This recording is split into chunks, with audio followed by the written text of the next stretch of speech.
যদি তোমার ভিতরে চারটা জিনিস থাকে, আরবাউন ইযা কুন্না ফিকা, তোমার ভিতরে যদি চারটা জিনিস থাকে, লা তাদুররুকা মা ফাতাকা মিনাদ দুনিয়া, দুনিয়ার সব কিছু যদি ধ্বংস হয়ে যায় তোমার কিঞ্চিত পরিমাণ ক্ষতি হবে।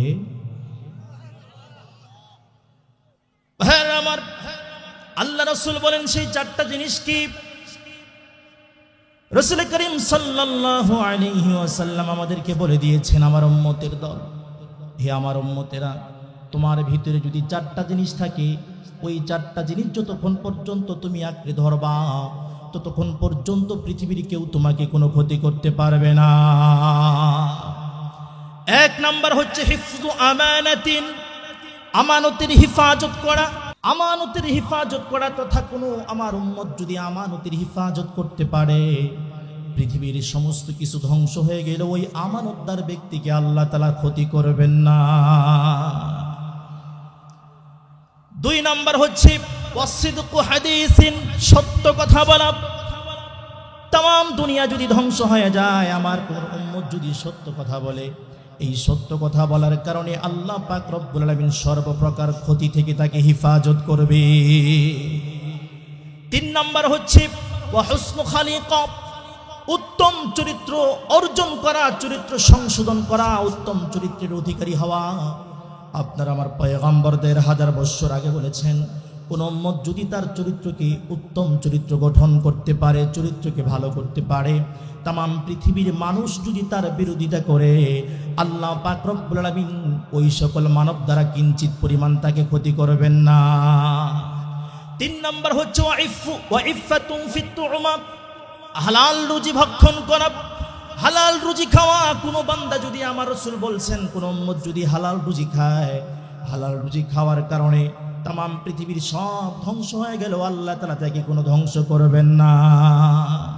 কয়টা বললাম? জোরে বলেন কয়টা? চারটা। এক নাম্বার আমানতের হিফাজত করা। এক নাম্বার কি? কথা বলেন এক নাম্বার, আরে বলেন এক নাম্বার কি? আমানত। দুই নাম্বার সত্য কথা বলা। কি কথা বলা? সত্য কথা বলা। তিন নাম্বার হচ্ছে উত্তম চরিত্রের অধিকারী হওয়া। আর চার নাম্বার হচ্ছে কথা বলেন হালাল খাবার খাওয়া। এই চারটা বিষয় আলোচনা।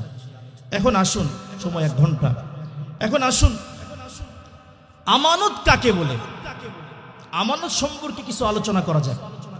আমানত বলতে কি? আমি আপনাকে বললাম, ভাই এই 1000 টাকা আপনাকে আপনার কাছে রেখে দিলাম, আমার যে সময় প্রয়োজন হবে এই 1000 টাকা আমাকে দিবেন।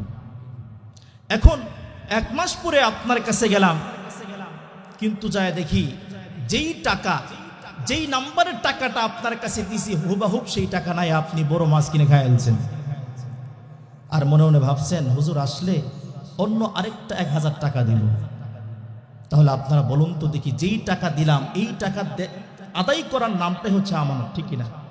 কিন্তু ওই টাকার পরিবর্তে অন্য আরেকটা 1000 টাকার নোট যদি আমি দেই, বলেন আমানতদারি রক্ষা হবে না আমানতের খেয়ানত হবে? খেয়ানত হবে। এই জন্য ভাইয়েরা আমার, শুধু টাকা দিয়ে আমি বুঝাইলাম, টাকা পয়সা সহ যত প্রকারের বস্তু আছে, কোনো ব্যক্তি যদি আপনার কাছে এসে বলে, ভাই আপনার কাছে এই বস্তুটা রেখে দিলাম, এই জিনিসটা রেখে দিলাম, আমার যে সময় প্রয়োজন হবে ওই সময় ওই টাকাটাই ওই বস্তুটাই আমাকে দিবেন। যদি আমি ওই সময় ওই বস্তুটাই, যেটা হুবহুব যেই জিনিসটা আমাকে দিয়েছেন, এই জিনিসটা যদি আমি আপনাকে ফিরিয়ে দিতে পারি তো আমানতদারিতা রক্ষা করলাম। আর যদি ফিরায় না দিতে পারি, অন্য আরেকটা জিনিস দিয়ে দিলাম, তো আমানতদারিতার খেয়ানত করলাম। আমানত বুঝছেন? বুঝছেন তো সবাই? কে কে বুঝেন না একটু হাত উঠান তো দেখি। বুঝছেন সবাই? আলহামদুলিল্লাহ, সবাই বুঝছেন। এবার আসুন আমানতদারিতা সম্পর্কে আল্লাহ কি বলছেন। আল্লাহ পাক রব্বুল আলামিন তিনি সূরা নিসার 58 নম্বর আয়াত, কত নম্বর আয়াত? 58 নম্বর আয়াতে আল্লাহ পাক রব্বুল আলামিন আমানতদারিতা রক্ষা করার জন্য নির্দেশ দিয়েছেন। সুবহানাল্লাহ। ভাইরা আমার, আল্লাহ পাক রব্বুল আলামিন বলেন, ইন্নাল্লাহা ইয়া'মুরুকুম আন তুওয়াদ্দুল আমানাতি ইলা আহলিহা। আল্লাহু আকবার বলেন। আল্লাহ পাক রব্বুল আলামিন বলেন, নিশ্চয় আমি আল্লাহ পাক রব্বুল আলামিন তোমাদেরকে নির্দেশ দিয়েছি। কেমন নির্দেশ দিয়েছি বলেন? এমন নির্দেশ দিয়েছি তথা তোমরা এই আমানতকে তার প্রাপকের নিকটে সুন্দরভাবে পৌঁছাইয়া দেবা। আমাদের কাছে কেউ যদি আমানত রাখে, আমরা সেই জিনিসটা ভক্ষণ করে ফেলি। কথা কোন ঠিক কিনা? ভাইয়ের আমার, আমানত এটা এমন একটা জিনিস, কোন বান্দা যদি এই আমানতের খেয়ানত করে, তার ব্যাপারে রাসূল বলেছেন লা ঈমানা লিমান লা আমানাতা লাহু। রাসূল বলেন ওই ব্যক্তির ঈমান থাকে না যেই ব্যক্তি আমানতদারিতা রক্ষা করতে পারে না। যেই ব্যক্তির মাঝে আমানতদারিতা নাই তার কোনো ঈমান। আমানতদারিতা রক্ষা করা এটা হলো মুমিনদের গুণ। কাদের গুণ? মুমিনদের গুণ। আল্লাহ তাআলা সূরা আল মুমিনিন ৮ নম্বর আয়াতে আল্লাহ তাআলা বলেন ওয়াল্লাযীনা হুম লিআমানাতিহিম ওয়া আহদিহিম রাউন। আল্লাহ পাক রব্বুল আলামিন বলেন, হে পৃথিবীর মুমিন বান্দারা, তোমরা আমানতদারিতা রক্ষা করো। কারণ যারা মুমিন তাদের একটা বৈশিষ্ট্য হলো তারা আমানত রেখে আমানত যথাযথভাবে আদায় করে আমানতের হিফাজত করে। ওয়াদা রাখলে, ওয়াদা দিলে, ওয়াদা প্রতিশ্রুতি তারা রক্ষা করে। সুতরাং এই আয়াত থেকে বোঝা যায় যারা আমানতদারিতা রক্ষা করে তারা হচ্ছে মুমিন। ঠিক না? তারা হচ্ছে মুমিন। আর যারা আমানতদারিতা রক্ষা করে মুমিনদের খাতায় নাম লেখে নেয়, তাদের ব্যাপারে আল্লাহ পাক রব্বুল আলামিন ওই জায়গায় বলেছেন উলাইকা হুমুল ওয়ারিসুন আল্লাযীনা ইয়ারিসুনাল ফিরদাউসা হুম ফিহা খালিদুন। আল্লাহ পাক রব্বুল আলামিন বলেন যে যারা আমানতদারিতা রক্ষা করে মুমিন হয়, এদেরকে আমি আল্লাহ পাক রব্বুল আলামিন ওয়ারিস বানাবো। সুবহানাল্লাহ। কিসের ওয়ারিস? যে তাদেরকে আমি আল্লাহ তাআলা জান্নাতুল ফিরদাউসের মালিক বানায়া দেব। তাহলে আমানতদারিতা রক্ষা করা দরকার আছে না নাই? রাসূল এক হাদিসে বলছেন ইজমানুলি সিত্তাম মিন আনফুসিকুম আজমানু লাকুমুল জান্নাহ। এ আমার উম্মতেরা, তোমরা আমার থেকে 6টা জিনিসের দায়িত্ব গ্রহণ করো। আমি রাসূল কথা দিলাম কিয়ামতের কঠিন ময়দানে আমি রাসূল তোমাদেরকে জান্নাতে পৌঁছানোর দায়িত্ব নিয়ে নিলাম। এর ভিতরে একটা হচ্ছে আমানতদারিতা রক্ষা করা। আদ্দু ইদা উতুমিনতুম, যখন তোমরা আমানত রাখো এই আমানতটাকে তার প্রাপকের নিকট যথাযথভাবে পৌঁছায় দাও। তাহলে আমানতদারিতা রক্ষা করা দরকার আছে না নাই? যারা আমানতদারিতা রক্ষা করে তাদের জায়গা কোথায়? জান্নাত। ভাইরা আমার, পক্ষান্তরে যারা আমানতদারিতা রক্ষা করে না, আমানতের হিফাজত করে না, তাদের ভিতরে কোনো ঈমান থাকে না। কারণ যারা আমানতের হিফাজত করে না বরং খেয়ানত করে, আল্লাহ পাক রব্বুল আলামিন রাসূলকে জানিয়ে দিয়েছেন, রাসূল আমাদেরকে জানায়া দিয়েছেন। কি জানায়া দিয়েছেন?